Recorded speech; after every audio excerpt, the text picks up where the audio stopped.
We all have a lot going on. Family, work, home, money to earn, side projects to do, perhaps even a social life, as well as dealing with a world of distraction.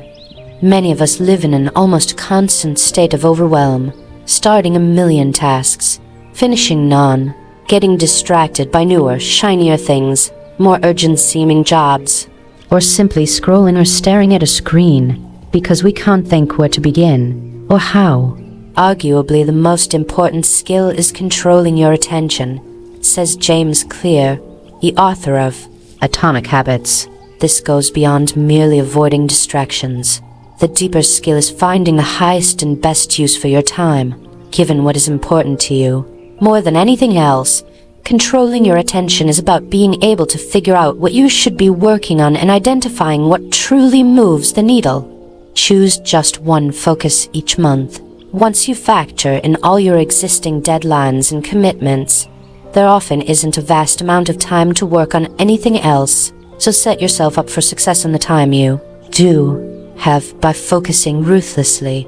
Each month, choose just one key task that will move an important project forward, improve your business, or get an obstacle out of your way, and make that your priority, a task you work on first, whenever you have time. If you're building a business, you might want to update a section of your website, concentrate on one aspect of social media, or master new software. If you just want to make life better, you might want to create a new habit embedded into your routines, try a new hobby, get a chunk of a creative project on. To be clear, this isn't, instead, of your usual work and responsibilities. It's, as well as, which is why it's so important to choose just one thing and actually do it, rather than trying to juggle 20 different tasks and completing none. Can't choose just one thing. If you find it hard to narrow down to just one task, write down everything you currently have on your plate.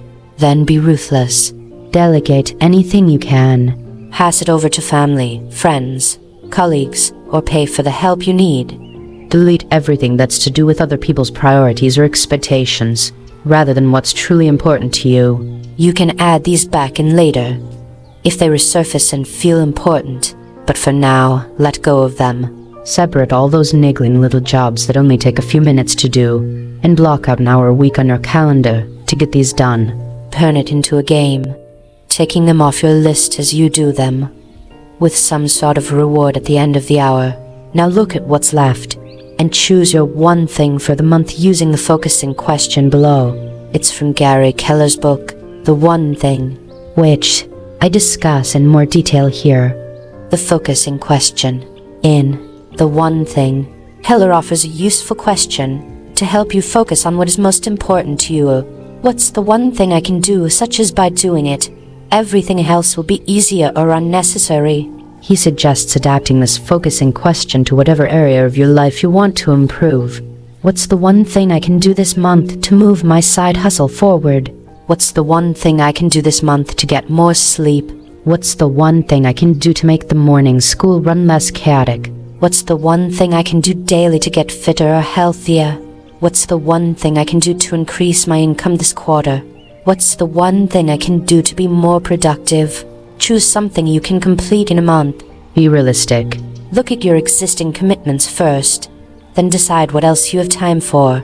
There's no point scheduling a monumental task that will take days to complete if your diary is already full of meetings, your children are off school, or you already have several big deadlines looming. If you're trying to establish a new habit, make it as easy as possible by starting so small it's almost easier to do the thing than avoid it, then building up gradually. Make it easy. If you can't complete your focused task in the time you have that month, break it up into smaller tasks. When my coach first asked me to choose a monthly focus, for example, I knew I needed to sort out my messy, dated website. It had been on my to-do list for months. It was the source of constant problems and frustrations that sapped my time, energy, and focus. So my first monthly focus task was to build a new website. When she asked me to be more specific, I came up with something like this: transfer current site to a new and better WordPress theme. Check SEO on all posts and pages. Create a new lead magnet. Grow mailing list. Multitasking doesn't work. You know this. My coach gently pointed out that this was not one thing, it was many, many things. And as I tend to shut down completely when it comes to tech tasks, they wouldn't get done. Stubbornly, I insisted I was perfectly capable of multitasking. There are, of course, countless scientific studies disproving this. They just don't apply to me. You don't need psychic powers to predict what happened next. I got overwhelmed and did none of it. You may well do that too at first. Don't treat it as a failure and give up. Treat it as useful data and create a more realistic goal next time. Break it into manageable chunks. The following month, my one thing was this: choose a new website theme, a design template I could use with ease. Even that felt overwhelming, so I divided it into smaller, more manageable tasks. Week 1, make a list of the features I need. Week 2, research WordPress themes. Ask friends and fellow coaches to recommend one that is easy and intuitive to use and has my key features built in. Week 3, check out the top recommendations and play with the demo versions. Week 4, choose a theme and buy it. This is what progress looks like. This didn't feel like much.